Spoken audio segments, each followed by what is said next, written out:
Welcome back to the Keri Croft Show. Today we're welcoming back my friend Joe Apgar, CEO of Pelotonia, cancer survivor, and all-around badass. At 21, Joe was just trying to survive testicular cancer. Infertility wasn't even on his radar.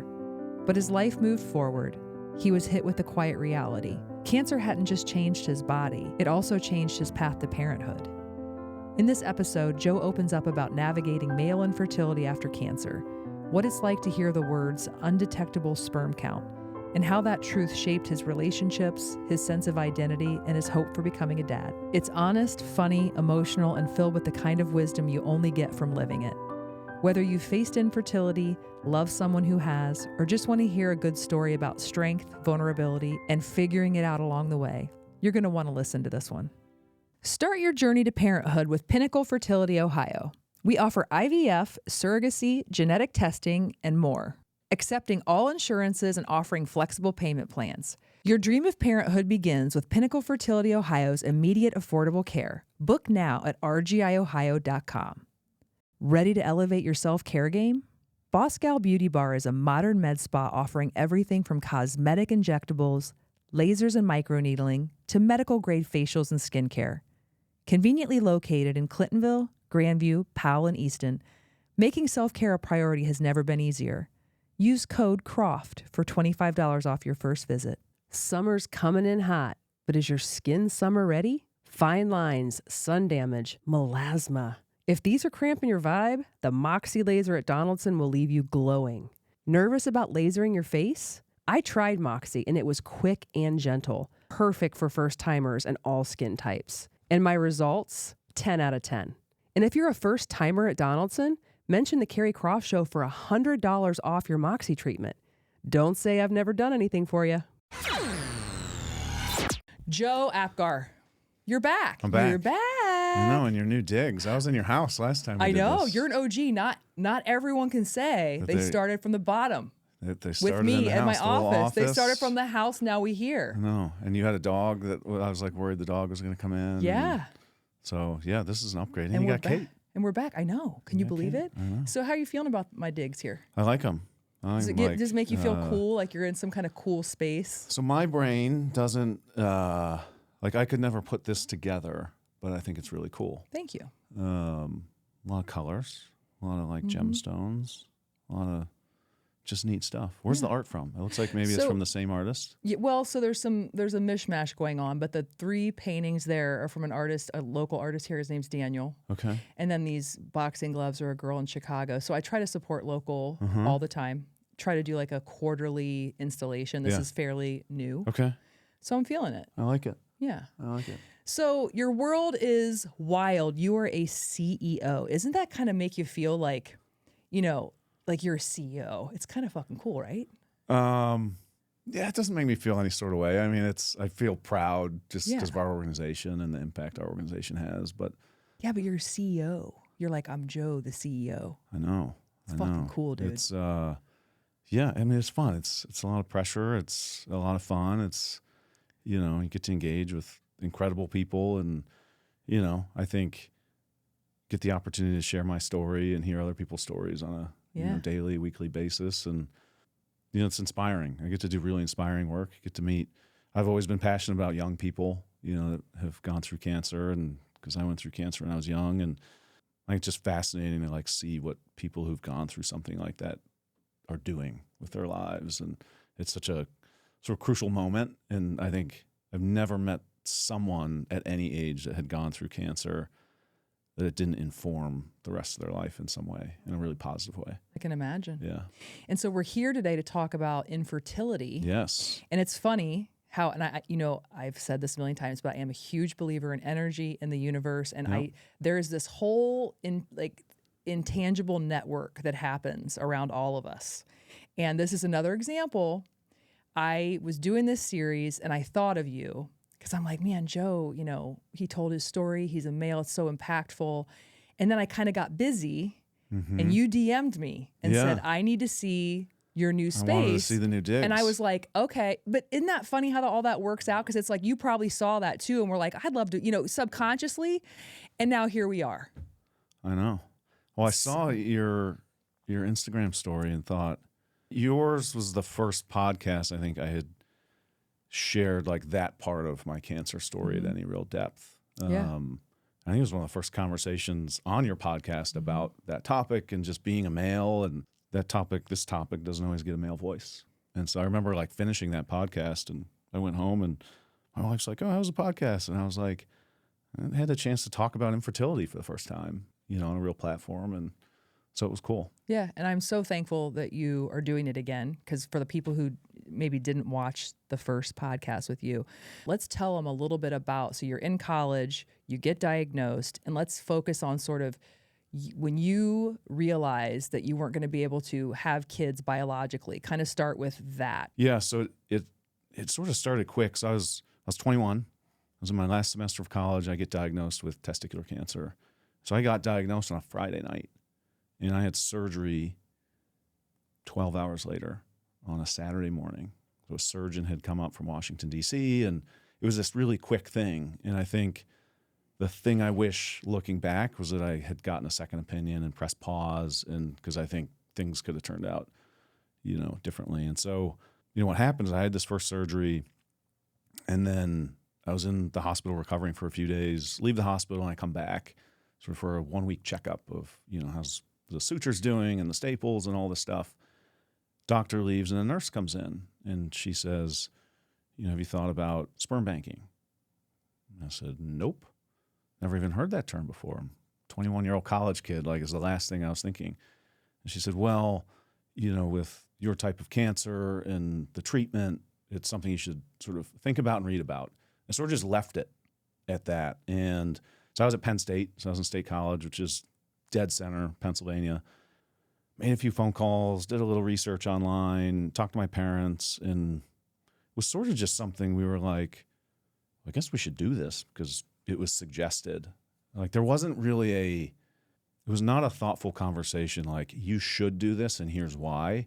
It was like, this thing's available if you want to do it, which I think is far too common. It's a very passive secondary thing. The primary thing's your cancer, right? Which is understandable. The secondary thing is all the impacts of cancer, and fertility can certainly be one of them. And so I drove to Pittsburgh because that was the closest sort of reproductive sperm bank. I mean, if someone could reinvent the sperm bank experience, it would be incredible. Because you walk in, first of all, you're 21. This 21-year-old college guy, right? I'm probably in jeans and sneakers and wearing a Penn State t-shirt, and I roll in, and it's beautiful young lady hands you a little cup, says walk 3 doors down on the left, walk in, come back when you're done. No instructions, no they're wash your hands. I'm oh, okay, thanks. So you go in, and it's a sign on the wall, magazines under the sink. What are we doing here? So you're all right, I'll see what we got. Is it, Maxim magazine or what is it? I kid you not, it was a bunch of Playboys from the 1980s. Someone's grandpa died and they donated them to the sperm bank. That's what happened. That's had to be what happened. And so the experience, you're just this is not how it's going to get done. So, you give the sample to the person and they put your name on it and you leave and drive, I drive 3 hours back to school, and I'm that was weird. Week later, I get a call. It was on a Monday around 5:30 p.m. because I remember exactly where I was standing. We had navy blue carpet in our shitty little Penn State apartment, and we had a single bedroom, 3 guys living in this apartment.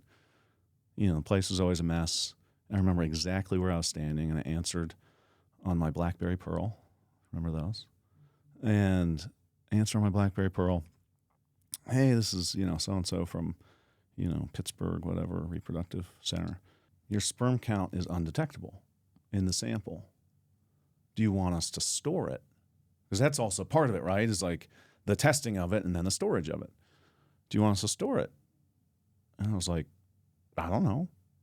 You said it's undetectable. What should it be? What should the count be? I don't know. What's a good number? It's 75 million is a good, it's not 10 is a good number. It's 50 million or something crazy, right? And I was like, oh, it's like undetectable. Like there's not even one. Like we found no sperm at all.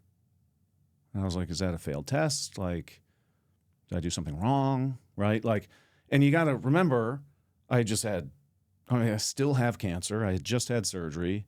And now it's like, wait, is something else wrong? Like, what's going on? No, nothing's wrong. Like, you might just not be able to produce sperm. Well, what's that mean? Like, you won't be able to have biological kids. So why don't you just let us know by the end of the week if you want us to store it or not? It's $800 if you want to store it. Like, that was a phone call. I remember sitting there thinking, like, do I tell my parents? Like, do I call them now? Is this like information you just casually pass on? Like, next time you see your parents, like, is this like an emergency phone call? Like, what is it? Like, what is this news? Because at this age, that's not what you're thinking about. It's sort of not front of mind. And so I didn't tell my parents right away.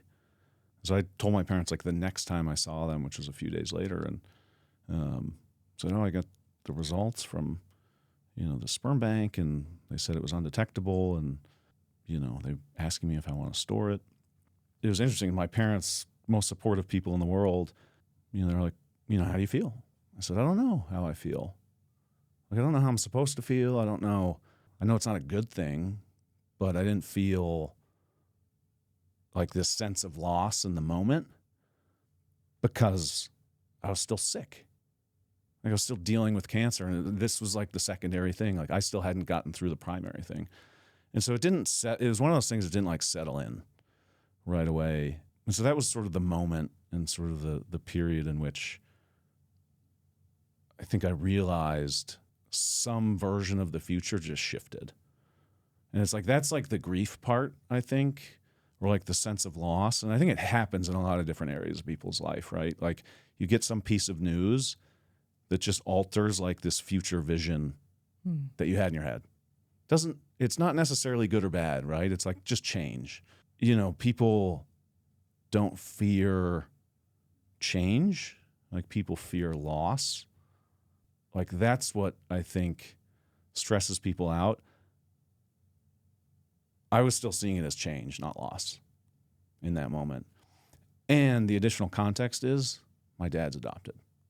And we've known that since, my sister and I knew that since we were able to have memories. Like that was never a secret. And so that sort of piece of information was always floating out there too. So it was not like I can't have kids. It was like how my family is going to develop in the future just shifted probably. But still, not a lot of answers. Well, and when you're 21, I mean, the last thing you're thinking about is building your family. At that moment in time, you're just like you said, you got your Penn State T-straw looking for the next like place to hang out. It doesn't probably settle in really until you're looking or you meet Jill or, then you're like, okay, you're picturing your life with kids. Then you have to really like see it. But having your dad being adopted, what a great though. That's great because it was so a normal thing that you always grew up seeing and knowing and understanding as a possibility. Yeah, and I think, hundreds of ways to make a family. And I think the idea that, my dad was adopted, we never felt like a certain way about it. We never wondered, like, he was never interested in sort of pursuing the path of like finding out who his biological parents were. And he sort of knew some stories about them. Who knows how true they were. It's interesting, but the other complexity is, and if you talk to any young adult who's ever had cancer, it's like such a formidable time in your life. And so you go into sort of the dating scene at some point, and you got to like explain cancer. You're going to have to explain this infertility thing at some point. Cancer is an awkward topic for a young person. Like it's like when you introduce that into the conversation, like first date, fifth date, you just hope they know, they hope they figure it out. When you introduce testicular cancer, because like the last thing you need to be talking about on your first date is testicles, right? Or the first thing. Or maybe the first thing. Depends on who you're dating. Which is what ended up happening with my wife. What I was going to say is tell the story about how you just kind of like put it all out there. I graduated college. I moved to Columbus, and I was still on different medications. And it was weird being 22 and sort of, my care was transferred to the James. it's just an awkward thing. But tried to be as normal as I could and go out. And so I ended up dated a few women until then. I finally met my wife at a Halloween party at this great house. Someday I'm going to buy it on Neal and Fifth. So we meet at this house party. It's a Halloween party. Exchange phone numbers, whole thing. And then I call her like 3 days later, like, I would like to take you out on a date. I don't know if that happens anymore, by the way. But it was just like very formal. Like, and I can like see myself doing it. Like, that's an important phone call. And I like sat down in my chair in my apartment and like sat up with like good posture to make sure like my voice was hitting it and like, hello, I would like to take you on a date, sort of thing. So we go on this date. We go to Bossy. Shout out to Bossy in Victorian Village, like best first date place. We sit down.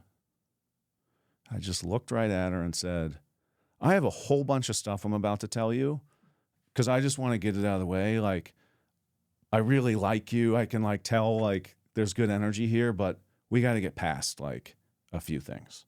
I just got to lay it out. And so I gave her the like 45-minute just, here's like how the last 2 years have gone for me and sort of all these things. You're trying to pick up body language, like how is this person receiving this information? And it was sort of in sum just met with, okay, great. Like, thanks for telling me. Her dad had cancer, and so she had some experience with that. And, she sort of mentioned in the dinner, she's like, I always wanted kids, and I've always wanted kids as well. And she's like, I've always wanted kids, but I've never dreamt of being pregnant. I've never had that sort of dream. Not meaning she didn't necessarily want to be pregnant, but she just like, that was never like a part of how she sort of had dreamed of kids. And in the moment, you're like, she's bullshitting me. Like, she's just kind of meeting the moment here. I later figured out that it was like totally true. Kind of a match made in heaven from that standpoint. Yeah. And then did you guys immediately just know adoption was just the path? Yeah, we did talk to some doctors locally because there's some things you can do as a male to try to sort of spare your fertility. And I think for me, one of the unique things was they can do this surgery where they actually like open up your testicle and try to, I forget what the procedure is actually called, but like take sperm out of the testicle, right? Surgically. There's a lot of risk in doing that. I had already had one removed. And so, the risk of something happening to the second one is high. And, been still already dealing with like tons of hormone stuff anyway. Like my testosterone's always been way off. And I never had a baseline before, right? I had never had my sperm tested before. I never had my testosterone tested prior to having the cancer. And so we get post-cancer and, I have no sperm count and my testosterone, I was 22, 23, 24 years old and I was testing it like 150. And like a normal male is probably 450 to 1200, And I was always feeling the impacts of that. I was tired, tough in the gym, like just tough energy, all that stuff. And so there was already stuff indicating like it's not normal anyway and something's wrong. And so there's a path we didn't want to go down. And so we chose adoption. And I think adoption was always our first choice.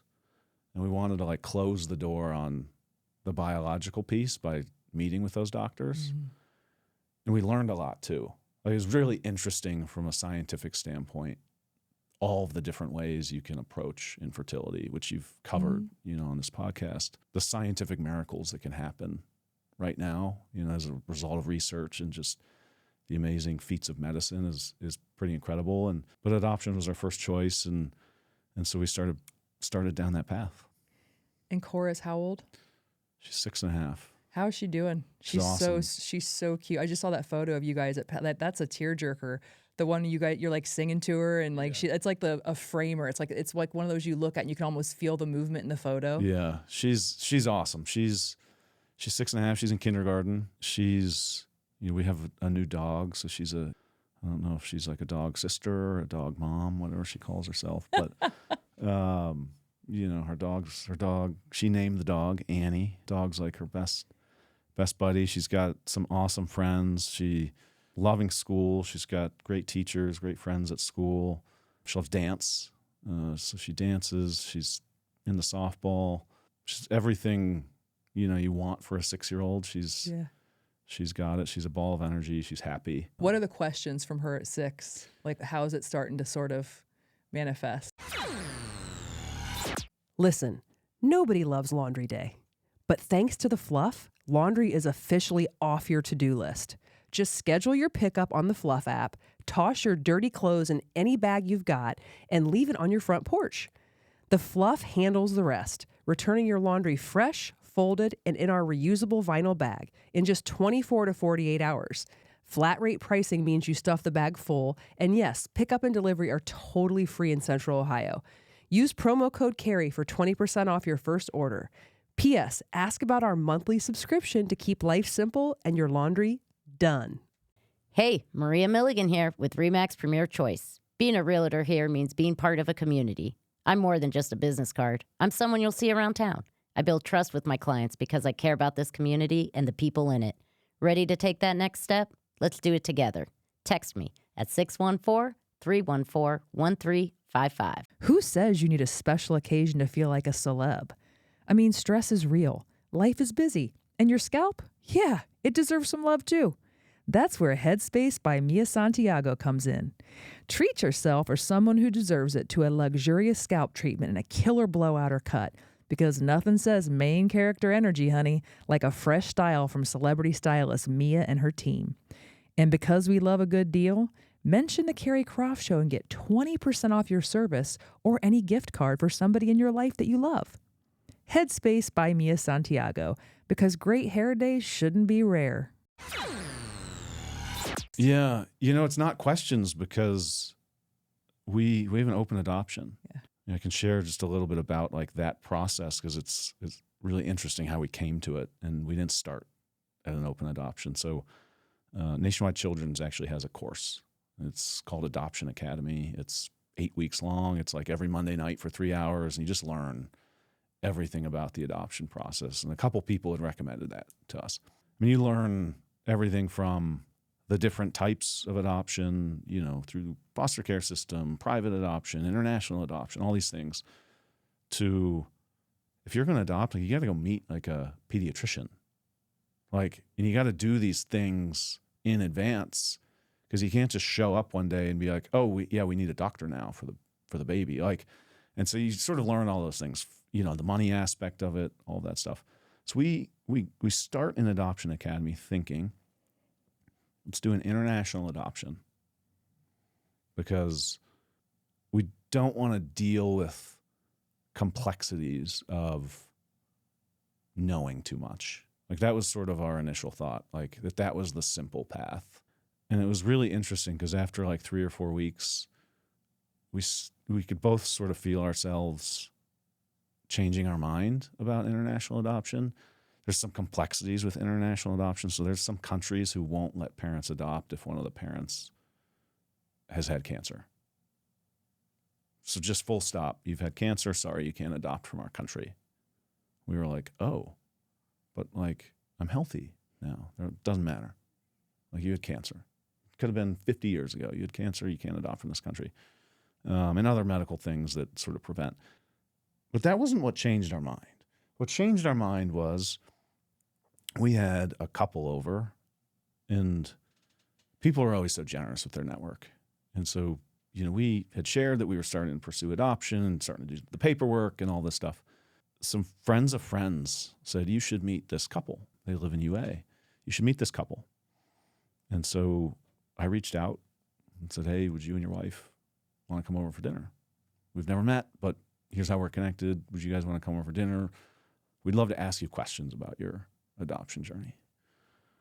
So, they said yes. They could come over for dinner. We sort of hit it off. We have a great dinner, and they had an open adoption. And so at dinner, I remember I asked the wife, I said, tell me why you have an open adoption. Isn't that complex? Doesn't it bring all sorts of maybe awkwardness down the road, uncomfortableness? And she said, yeah, it does. But is there anything better than one more adult in your child's life that loves her or him? One more person in the world that unconditionally loves this kid. And you might have a relationship with them. And it was like I'll never forget that moment because like we flipped. Like they left our house and we were like, let's have an open adoption. Like, let's figure out how to have an open adoption.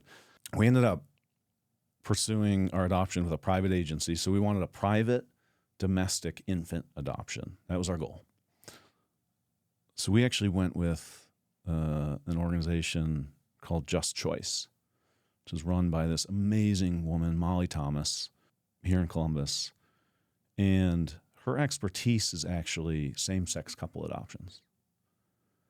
Because most same-sex couples come to the adoption process with adoption as their first choice. And that's a different experience than having gone through maybe failed IVF and different things, and you end up at adoption, and you've had trauma and loss and all of these things. You know, a same-sex couple, a lot of times, they go right to adoption.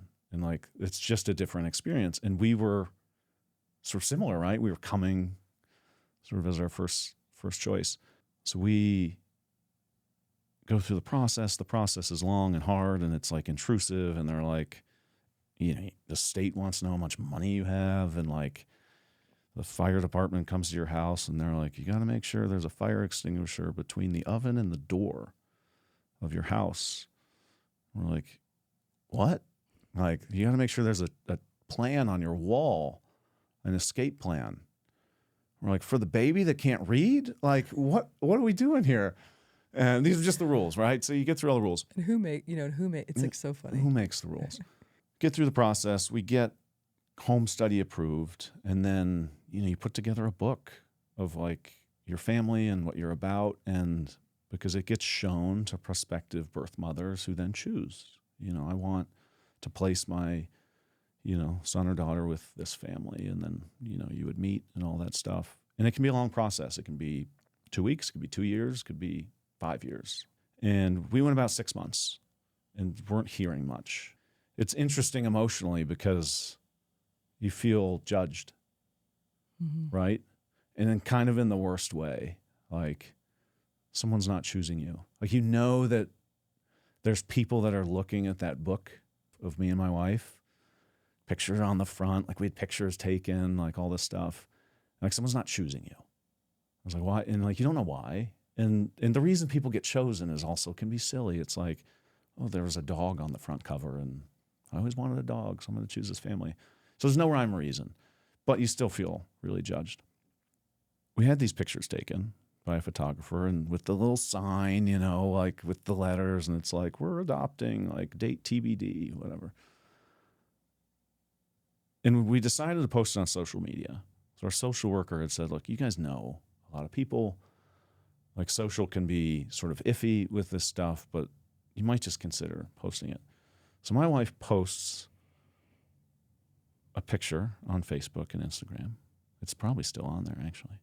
And it says, like, we're home study approved, whatever, you know, baby Apgar coming, you know, hopefully TBD, whatever. So she's on her way to a bachelorette party in Miami. So she posts it while she's at the airport on a Friday night. Gets on the plane in Columbus to Atlanta, where her sort of stopover is.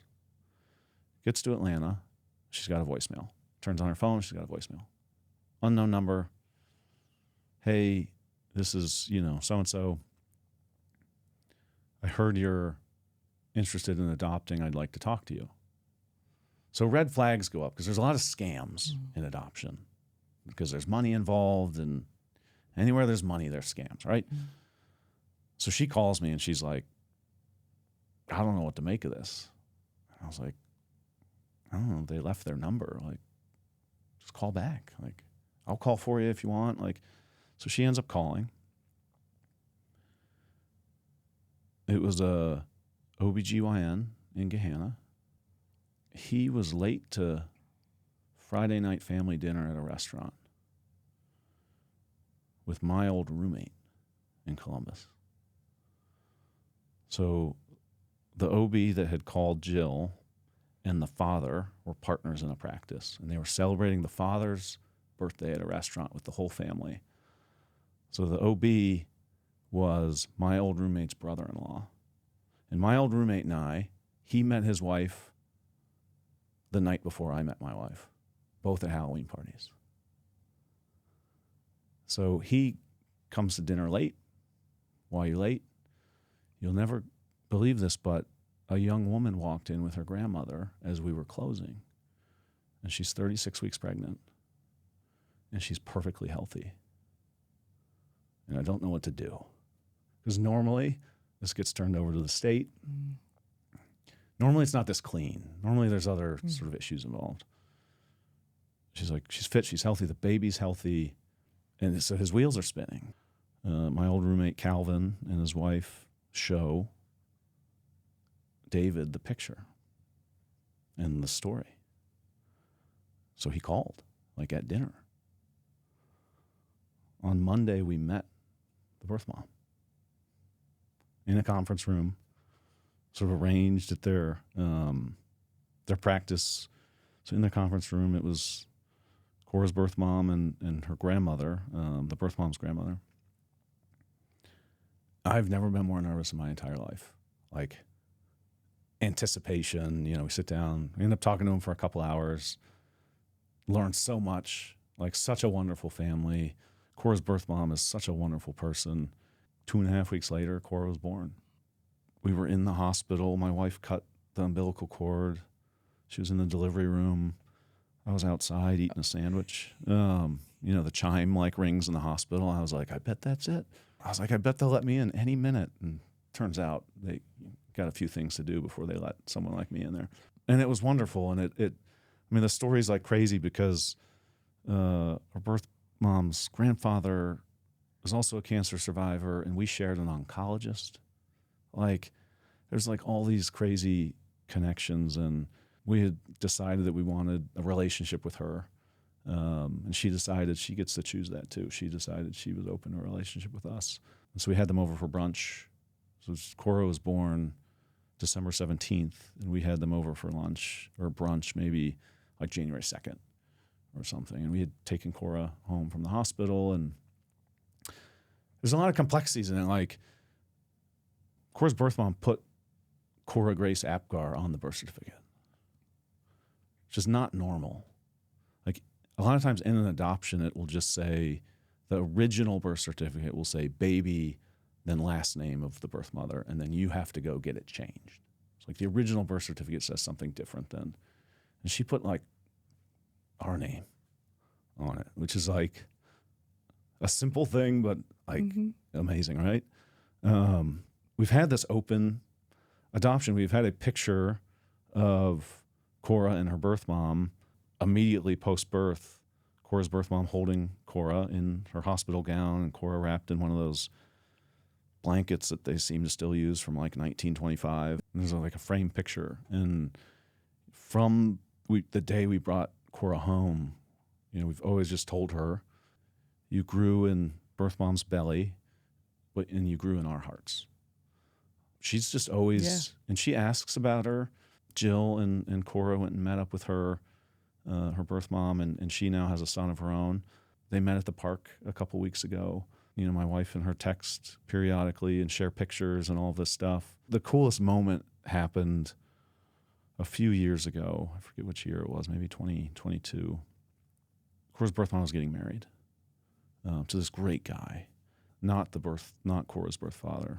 We had never met this guy, and they invited us to their wedding. And then they asked if Cora would be the flower girl.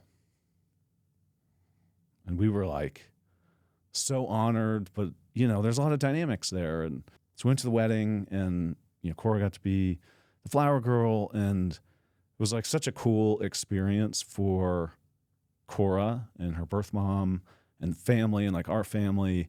We have like these amazing pictures from it, and so it's just been like a really cool experience. You got me all my feels this morning. Yeah, it's pretty magical. I don't think we could have a better sort of experience and relationship. And we ultimately decided, like, a couple of years ago, there's a lot of complexities in the legal paperwork of adoption, and your home study, which makes you sort of available to adopt, can renew, and it's easier to renew than it is to like start it all over again. So we kept renewing it. Like, just in case we wanted to adopt again. And we decided we didn't. Our family felt complete with the three of us. And, you know, you hop on a Southwest flight, you just take one little row there, you know, just the three of us. And so it's been like this amazing journey and story. And, you know, I feel like I'm a really big advocate for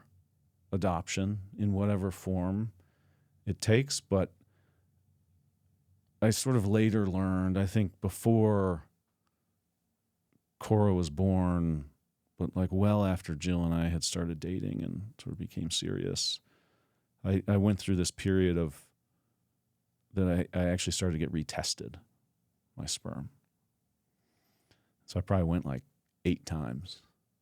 At some point I had just decided, and it's expensive. So that's, you know, you've covered that a little bit on the podcast. Like, infertility is obnoxiously expensive. And it just adds up. And it's like the punches keep rolling in infertility. And they come just from all these angles. And then it's like, the worst is like someone sticks this big ass bill in front of you. Like, oh yeah, you got to pay this before you walk out the door because insurance isn't touching it. And you're like, wait, insurance doesn't cover this? I'm like, no. Insurance doesn't give a shit about infertility. Like, it's crazy. And that has to change. I mean, it's gotten better to some extent, but like I was just talking to Dr. Jane in here. He's like one of the head reproductive specialists in the city. And I guess it's now like there's 35% of the companies don't cover. Like when I was at AT&T back in the day, I remember looking through and I was like desperate. There was an adoption credit for $5,000. Okay, thank you. But nothing to cover any meds or anything. Yeah. And I mean, the 1-2 punch for infertility is literally the emotional wreckage, and then you take the financial and you just like knockout punch. It's crazy. It's crazy. It's expensive, and I'm sure it's cost prohibitive for families. Oh, it is. And then that's why I'm a surrogacy advocate. Yeah. You know, and I'm an advocate for foregoing the agency and doing it on your own. Like what you just said about the magic of, and it's not just social media with the way that I kind of view it, but social media is like rocket fuel. Yeah, it's powerful. But leaning into your network, no one loves you more than the people that know you, and then moving outward. Yeah, it's kind of in the same vein as the adoption process, because you're like sitting and waiting and looking and thinking, oh, is there this perfect, person in the universe, But a lot of people don't even consider surrogacy as an option for themselves because they're not them. They're not the Kardashians. Yeah. But you can do that. Yeah, you can it's accessible. Yeah. If you get a little, if you get resourceful and creative. Yeah. So I think back to your point, I mean, I love the idea of the open adoption. I know not everybody's circumstances are going to be as pure and clean. It's not right for everyone. No, but I am a huge, whether it's egg, sperm donation, adoption, I just think transparency for someone's identity. Yeah. And again, I'm in my lane here. However you want to handle it, you handle it. But it's like, okay, it's maybe awkward, uncomfortable for the adults, but like, who's it really about? I never thought about that spin though. We had our little first choke up here together when you said that about like one more person to love. I didn't even, duh. Yeah. Like I was thinking more like, okay, like the child deserves to know. Yeah. But my God, you put that with it and you're like, how can you not? Yeah. Yeah. It's an interesting, I mean, it's such a simple but powerful statement. It's, love's a very powerful thing, and it's interesting, like love for a child, is that different than love for a spouse? And like, what are the complexities with that? And, I remember thinking we had a pediatrician who unfortunately passed away a few years ago after her own battle with cancer, but she's the perfect pediatrician for us. She had adopted. She was really, really helpful. And so we saw her, I think, on the second or third day after we took Cora home. We walked in. She was so matter of fact. She was probably like, late 50s, had just been doing this for 25, 30 years. We'd sort of got wind that like she's the person that people who adopt like should try to go see. And so we walk in, and she's like, Mom, Dad, how you doing? Like retired, but we're so excited and we're nervous and like all the things, right, of first-time parents. She said, Mom, how you feeling? My wife's like, great, it's so awesome and so in love with this child. And she goes, Mom, you should feel like just this immediate, eternal, like, do anything for you love. She's like, Dad, it's going to take you 30 days. I was like, what do you mean?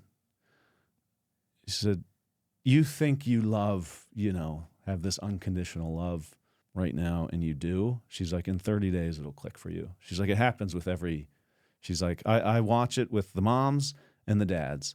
And she's like, it's different.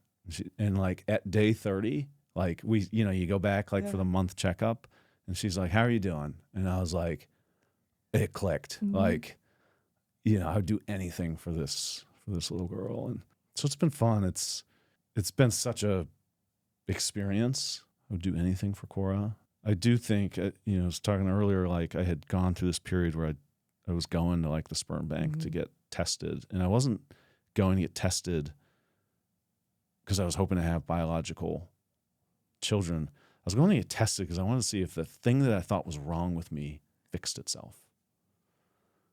And like that is like another trauma of people who've gone through like a medical thing, and cancer's obviously the example I use, but like, anyone that goes through cancer, it's like you didn't do this to yourself. Like something genetically happened. You had a genetic mutation. Something was wrong with your genetics. Like that's what happened.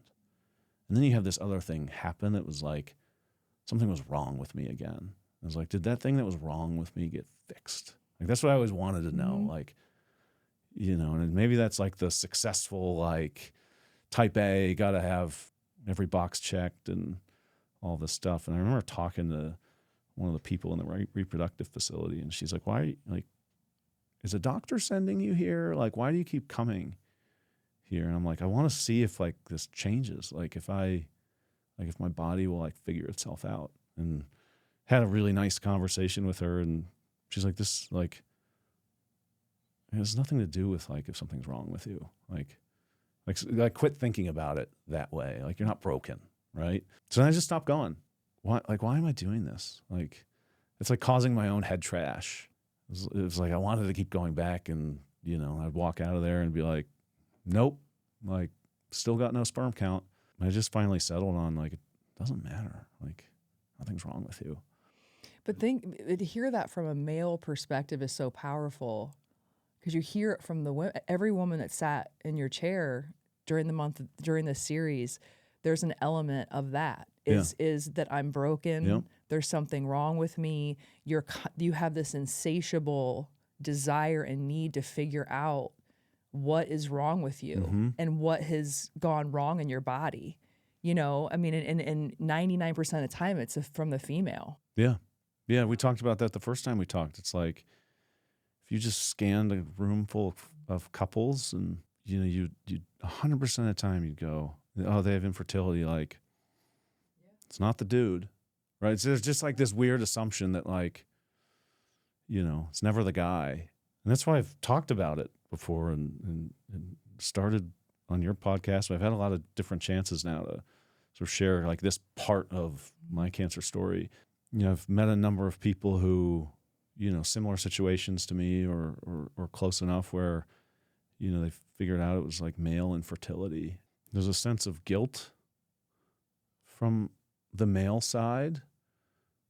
I think there's a huge sense of loss, and what I've heard like from people on your podcast, there's this huge sense of loss. I'm broken. I'm letting, the world down. Like that is like the narrative I kind of hear from a female point of view. I think the male point of view becomes very like, I'm supposed to like protect and take care of my family and do all these things, and I'm the one who can't even help create one.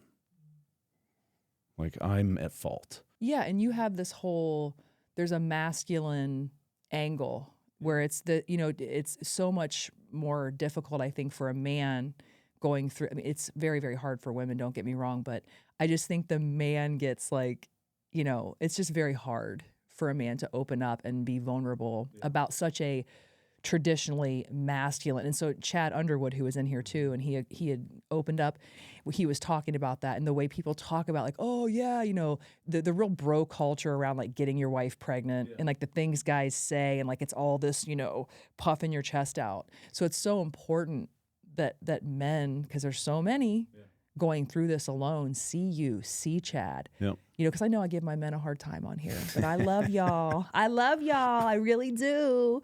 So I'm so thankful that you and your busy schedule, your busy CEO schedule, chose to come in here and talk. That's important. Now, there's two more things we need to talk about before we close out. Okay. Number one, back to your point around, you know, when you were asking Jill out on a date and you like thought it through, you sat down, you put your posture up, like you presented yourself. I think we need to have a quick chat with the peeps out here. Yeah. That like people need to get back to that a little bit. Yeah. I think like in today's world, this whole like ghosting and like only texting, that I just think that's so broke down. Yeah. So maybe people should take more of like the chivalrous circa 1990 way of asking somebody out on a date. I'm a huge proponent of that. I've never been on a dating app because it was like I was like with Jill before those really took off. So I'm kind of fascinated by dating app culture and like people that are on it, and you know, some friends that are on it. I always ask, I'm like, it's like, show me how that works. Like, I'm like, so you just like swipe, and then if they've swiped, you get like this big boom, like balloons on your phone, and then you just start talking. Like, how does that work? And I'm like, do you ever call them? Like, do you ever make it to a call? And you're like, no. See, that's like the you problem. message, and then like you go to a coffee shop and like hope they show up, and people get ghosted. And I think, I mean, this is like the, you know, efficiency side of my brain. It's so much simpler just to call someone. I mean, you could call someone and say, I would like to take you out for coffee or putt-putt or whatever. Like, I would like to take you out and get to know you a little better. Like, is that something you're interested in? Joe, and the conversation's done in like 12 seconds. Would putt-putt be in your top 5? Oh, I love putt-putt. You know, my son has got me real into putt-putt right now. Yeah, putt-putt's cool. So here's the thing. I think what needs to happen out here, everyone, coming from the woman who's been married for 20 years, I think there needs to be a hybrid. So from what I'm seeing and hearing from my friends who are on the apps is it's fantastic, right? So you can actually just sort people out. I think there's a lot of value there. But we're going straight from the app into coffee or drinks. You're wasting so much time there. So I think app and then talk on the phone for a minute. I think you go phone. This whole talking on the, like, why people don't do that. So if I were doing it, I would be on the app. You would use the app? So you have to. You'd have to use an app at some point. Don't you think? I don't know. So, okay, let's say here's the problem with the app. So at least what I've seen by people showing me is that you can filter for things like height, income. I mean, people could lie about these things, right? But you can like filter for all of these things. So what happens is people generally think they know what they want, and they actually have no idea, right? So like you're limiting your pool of people because you're like, well, I think I need, you know, someone that looks like this or doesn't do this. And you've just like limited your pool of people. And some of the most interesting, I mean, think about like the most interesting people you probably know in your life. If you had filtered for things that you actually wanted in relationships, they wouldn't have made it into it. No, that's a very good point. So let's say this, an ideal app where you didn't do that. Okay. Because like the world that we're in, you're getting up, you're going to work, you're going home, you're only in a certain sphere. So you're only going to connect with so many people out in the world. But I mean, everyone did it before the apps. It happens. So let's just say if you were going to be on the app and you're not filtering, whatever. I just think when you find someone who could be interesting, you have a 5-minute conversation with me, I'm going to sniff out whether I'm going to have coffee with you or not. I just think jumping straight into like a face-to-face, there's a bridge there that I think people need to like figure out the art of the conversation again. Yeah. So that's that. all the sage wisdom to all of y'all out I there support that. from these two married old people who have been so disconnected. And then secondly, go back to, you said that we need a new model for the sperm bank. What will we create? Dude, Like, I've thought of this. so how would we, is it like, I mean, Pornhub would, No, you don't no, think? it's not that kind of stuff. It's, I mean, a lot of it comes down to design, right? So you want to walk into a place and feel like inspired. I think you don't want it to feel, I mean, these places generally Hold feel on. like So inspired to what? inspired to, I mean, inspired to do what you're there to do. Okay, so do we make it look kind of like a strip club? But no. Okay. No. You make it look like you're walking into the lobby of a great hotel. The, person at reception is not like all medical gowned out. It's, you got to think about like, there's people that have like white coat syndrome, right? Yeah. They go into the doctors, like they have a hard time giving blood. Their blood pressure skyrockets when they see a nurse, like all these things, right? You need to walk in and give your best performance in these places, right? Like, I don't know if there's medical Ideally. science behind like, if there's like such thing as a good performance or a bad performance, but you need to be at your best when you walk in. And so you walk in, there's plants, there's maybe dark wood, there's like a waterfall, there's like music, like spa music playing, and you go in, and it's not about the content, right? Like I reference these like 80s Yeah. Playboys things like We have a phone now. So if you someone, got a if phone. someone They don't want needed- you to touch anything. They want you to have clean hands Yeah. and all that stuff. You don't want to like walk into a room and there's a screen that like there was a person in there 10 minutes ago looking at that screen. Like you don't want like that creeping in your head. Yeah. I think if you're functioning at just the right level, you don't need a bunch of content thrown at you. I think you can just get in the moment and get in there and do it. But it's about like the environment you're in. I have a stupid question. Why isn't the spouse allowed in there? I don't know. I never thought of that, but there's, that famous American Pie movie. There's like another way that they can do that. Do you remember? Do you know what I'm talking about? Tell me.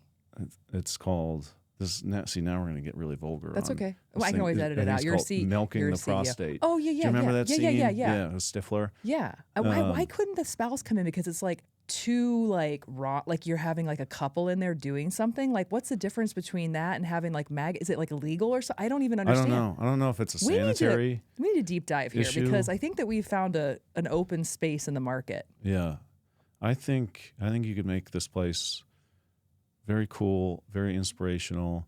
Not you walk in there, it's like you're kind of walking in like shameful. Yeah, like I want to right. walk in there hyped.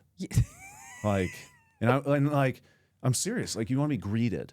You know what we're gonna name Like it? you're Joe. Like I know, like Joe's coming in today. Like, like we got to hype Joe up.